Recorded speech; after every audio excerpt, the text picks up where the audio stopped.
Greene.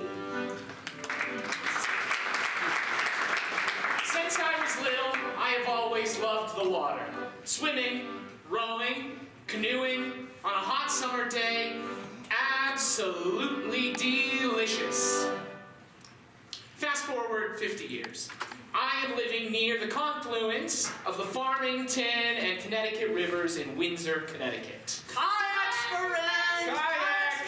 Get your kayak, 2 for 1 sale. I decided to give it a go.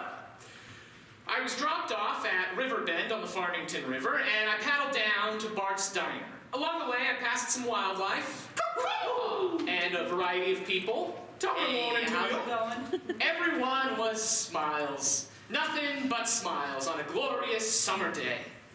I was hooked. More kayak trips followed and more pleasant adventures. I would paddle upstream at the start and gently float back to my launch point with the slow, meandering current. It was easy enough for a senior citizen. Renting a kayak cost $40. Perhaps I should buy one? In mid-August, kayaks were on sale, an ultralight bright orange for only $250. Such a deal, might as well. Give it a go. And when you buy a kayak, you also need a life preserver, a paddle, a kayak carrier, a waterproof container, and possibly a matching waterproof bottle. $500 later, and I was loaded with gear, ready to give it a go. The very next day, I launched into the Connecticut River. It was wonderful. With only a few summer weeks left, I kayaked the 2 rivers several times.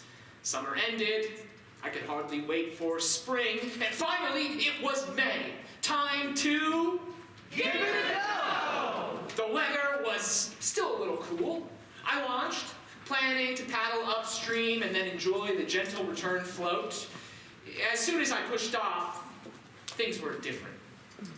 The water was cold, the river was deep, the current was fast, and there was no one around. Problem? What could go wrong? Just give it a go! I began paddling upstream. Wow, it was really difficult. In just a few minutes, I was tired, breathing heavily. Perhaps I should stay near the riverbank. I moved over.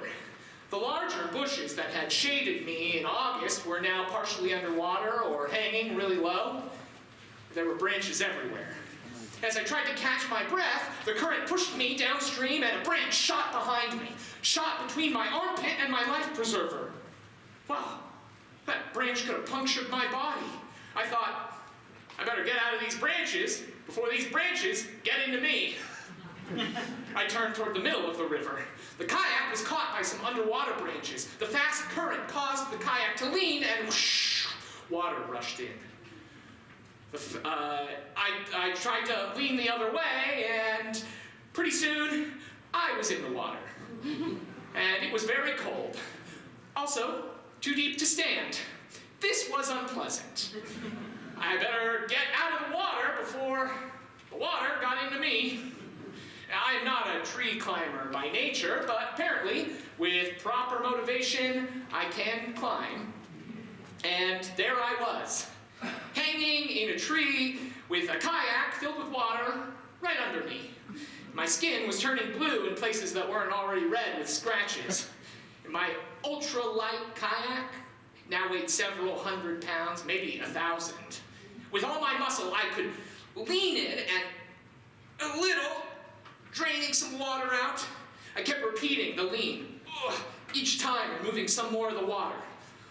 Emptying the kayak was exhausting. Muscles were quite sore, but eventually the kayak sat water-free on some surface branches. I was cold, sore, tired, nervous, anxious, impatient, but optimistic. Prepared to give it a go! I dropped one leg into the kayak, steady, carefully stepped with the other, and whoosh! The kayak flipped and swallowed its fill of water. Back in the water, I was surrounded by threatening branches and feeling numb. The kayak was trapped 6 inches under the surface. I wrestled the kayak out of the branches, swam behind it towards the middle of the river. No, new plan. I would use the kayak as a kickboard and head back to the launching site. Not very long into the swim, I spotted a smooth section of riverbank, no scary bushes. I maneuvered the kayak to the bank, climbed out of the water, shivering and shanking, and then I noticed I was standing in a patch of poison ivy. Better get out of this ivy before the ivy gets all over me. Kayak drained, I reseated, shoved off the bank, looked down, and there was blood streaming all over my arm. Yes, I would need to stop the bleeding before the bleeding stopped me. I quickly paddled back to the launch, dried off, wrapped my arm, loaded the kayak, and headed home. My little adventure wasn't exactly what I expected or what I wanted, but there were lessons learned. And if you are looking for adventure, sometimes you just need to